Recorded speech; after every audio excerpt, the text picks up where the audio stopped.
E aí, pessoal, tudo bem com vocês? Aqui quem fala é o professor Luiz e no vídeo de hoje a gente vai resolver uma questão do Enem PPL do ano de 2022 que fala pra gente o seguinte: o feixe de um laser incide obliquamente na lateral de uma janela de vidro cujo índice de refração é maior do que o do ar e a atravessa.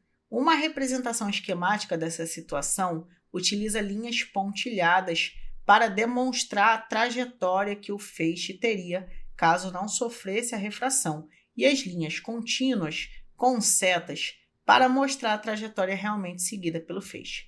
Qual representação esquemática apresenta a trajetória seguida pelo feixe de laser quando atravessa a janela de vidro? Vamos lá. Essa é uma questão de refração, e quando a gente fala de refração, a gente tem que pensar em lei de Snell. E aí eu já vou colocar aqui em cima a lei de Snell para a gente poder fazer uma análise. A gente vai precisar pensar nas seguintes grandezas. No índice de refração, vai existir dois meios, um meio onde vai acontecer a incidência e um meio onde vai acontecer a refração. No meio que a gente vai ter a incidência, a gente vai ter o índice de refração associado ao meio de incidência e também a gente vai ter o seno do ângulo de incidência que a gente vai precisar saber. Para o meio onde acontece a refração, a gente vai também precisar saber o índice de refração desse meio e o seno do ângulo de refração. Na refração, lá na lei de Snell, a gente vai trabalhar com ângulos entre 0 e 90 graus. Então, o valor, do ângulo, que eu vou denominar aqui por θ, ele varia entre 90 graus e 0 graus. E quando a gente olha para essa relação, esse trecho de ângulo, o que a gente pode afirmar? O seno de 0 vale 0. E o seno de 90 vale 1. Então, conforme vai indo do ângulo 0 até o ângulo de 90, o seno vai aumentando. Então, a gente pode dizer o seguinte: o ângulo, nessa situação, vai ser diretamente proporcional ao seu seno. Ou seja, quanto maior o ângulo, maior o seno.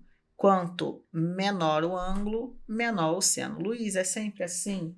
99% dos casos de refração, sim. Aquele 1% é sempre uma surpresa, que a gente não pode dizer que sempre vai acontecer. Beleza. Mas voltando aqui para o nosso caso de lei de Snell, o que a gente precisa saber? A gente tem duas grandezas que estão sendo multiplicadas, então elas são inversamente proporcionais. Quanto maior o índice de refração, menor o seno e, consequentemente, menor o ângulo. E quanto menor o índice de refração, maior vai ser o seno. E quanto maior o seno, maior vai ser o valor do ângulo, tá bom? Agora que a gente está entendendo isso melhor, a gente pode fazer já a análise do problema. E a gente vai analisar essa primeira parte, onde a luz vem do ar e vai para o vidro. Vamos fazer essa análise com calma. Eu tenho aqui o raio de luz, tá? De vermelho, bonitinho. E ele tem a reta pontilhada que representa a trajetória caso não acontecesse a refração. Como que eu vou fazer para analisar essa refração? Vou traçar aqui, uma reta normal, e essa reta normal ela faz sempre 90 graus lá no ponto onde está batendo o raio de luz, e ela faz um ângulo de 90 graus com a superfície. Então a gente vai ter algo mais ou menos assim, já até deixei indicado para eu não me perder. Essa vai ser a reta normal. E aqui a gente vai ter um ângulo de incidência. Esse ângulo de incidência, eu vou melhorar a nomenclatura dele, eu vou chamar de incidência 1, tá? A gente vai fazer uma análise detalhada desse problema. Aqui vai acontecer um ângulo de refração. Só que, olha só, cuidado para não confundir com esse raio azul, tá? Analisando a refração que está acontecendo, a incidência vem do ar para o vidro. Aplicando a lei de Snell, a gente vai ter N do ar vezes seno do ângulo de incidência, que eu vou chamar de I1, igual a N do vidro, vezes o seno de refração, que eu vou chamar de R1, primeira refração. A gente sabe que o índice do vidro é maior que o índice do ar. Então, consequentemente, vai ter que existir uma relação oposta entre os senos.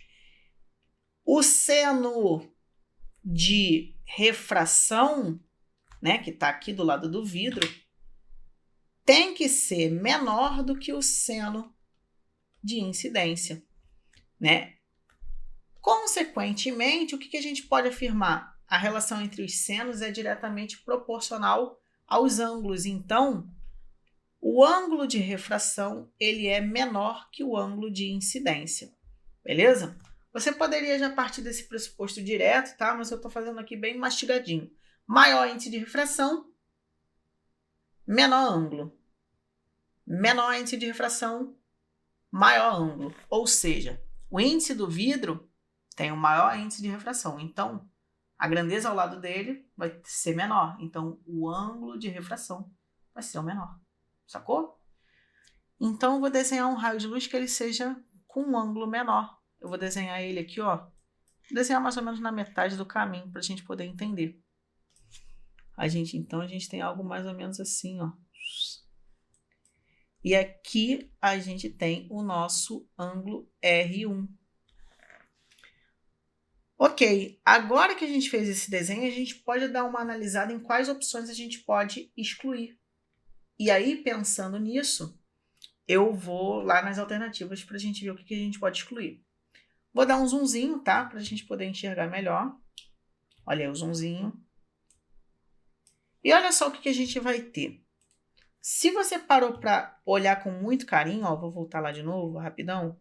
O raio de luz está acima da reta pontilhada, então eu vou procurar imagens que o raio de luz esteja acima da reta pontilhada. Voltando aqui, a gente tem o seguinte.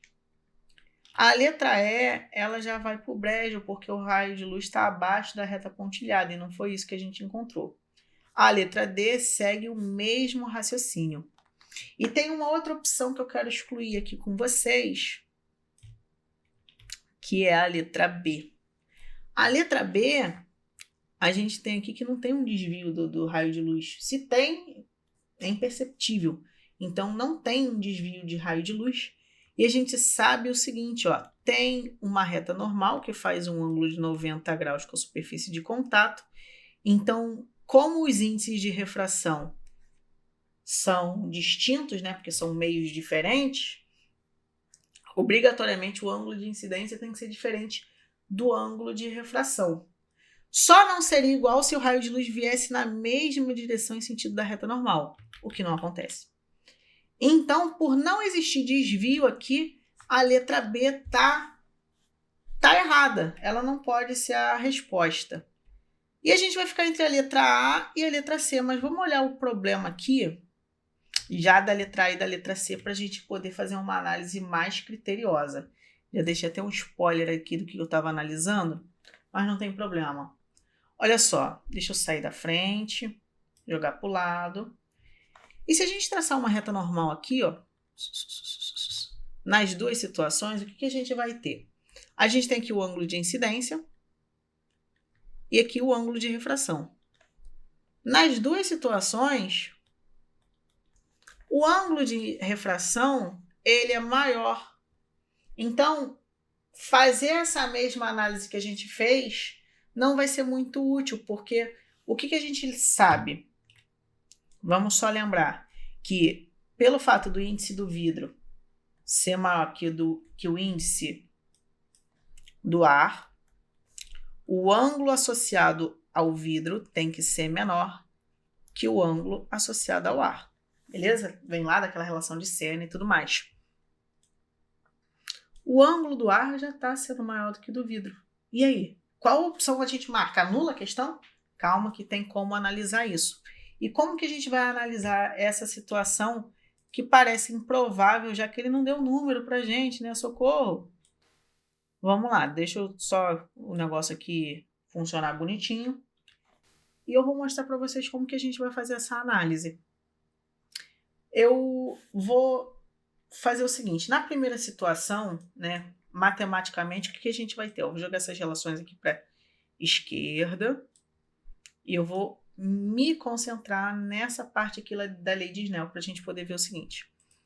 Eu vou chamar o índice do ar de índice do ar mesmo. Aqui a gente vai ter o seno de I1. Legal. Aqui a gente vai ter o índice do vidro. E, consequentemente, a gente vai ter o seno de R. Luiz, não mudou nada, eu sei. Essa relação é a relação matemática que a gente tem da primeira lei de Snell. Vou fazer a análise da segunda situação. Observa o seguinte, ó. O raio de luz refratou e eu vou traçar uma outra reta normal aqui, ó. Tum, tum, tum, tum, tum. E aqui eu tenho o ângulo de incidência 2.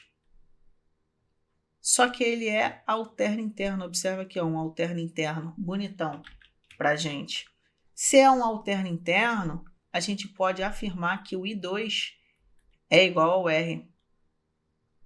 E aí, olha só. Olha que coisa curiosa.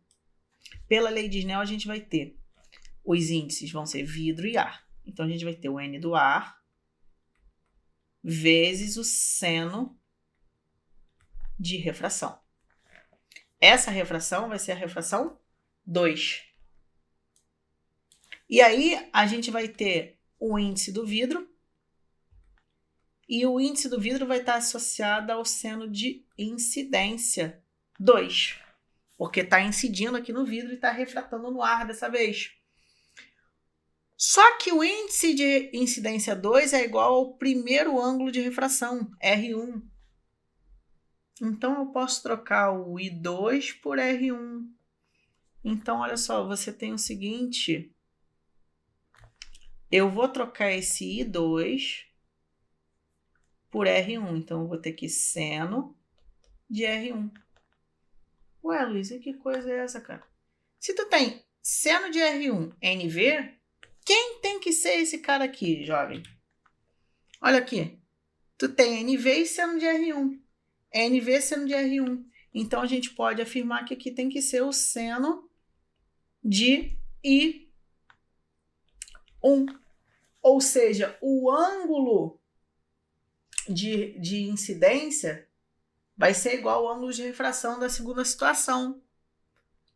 Em outras palavras, eu estou te dizendo o seguinte. Vou fazer o desenho aqui rapidinho. A gente vai ter aqui a lâmina de faces paralelas e vamos imaginar que o raio de luz está vindo. E aí ele veio com um ângulo, sei lá, 45 graus. Aí ele vai refratar, vai passar aqui pelo vidro, né, como a gente viu. E depois ele vai continuar o caminho dele, bonitinho. Só que quando ele continua o caminho dele, necessariamente ele tem que continuar com um ângulo de 45 com a normal. O que aconteceu foi só um translado desse raio de luz, quando a gente tem uma lâmina de faces paralelas. E aí, o que a gente pode afirmar quanto às opções? Esse ângulo aqui ele é muito mais acentuado do que esse. Não sei se pelo desenho dá para ver, ó, vou dar uma apagada para vocês verem. Só que esse ângulo, eu posso botar até a régua aqui para vocês, ó. Esse ângulo pela régua está marcando 55. Esse ângulo aqui está marcando 48, 43. Na letra A, está marcando quanto? Ó, 43 aqui, mais ou menos, né? E 44, 44. Então, a letra A mostra pra gente que esse raio está mais certinho.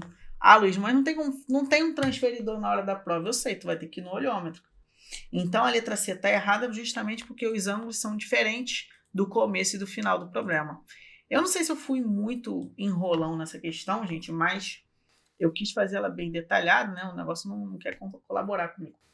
Mas eu quis fazer uma questão bem detalhadinha para vocês e eu espero estar ajudando. Qualquer dúvida, escreve aqui nos comentários que vai ser um prazer poder ajudar vocês, tá bom? Olha aqui como ficou a nossa análise. E é isso. Eu vou ficando por aqui. Desejo uma ótima semana, bons estudos e até a próxima. Tchau, tchau.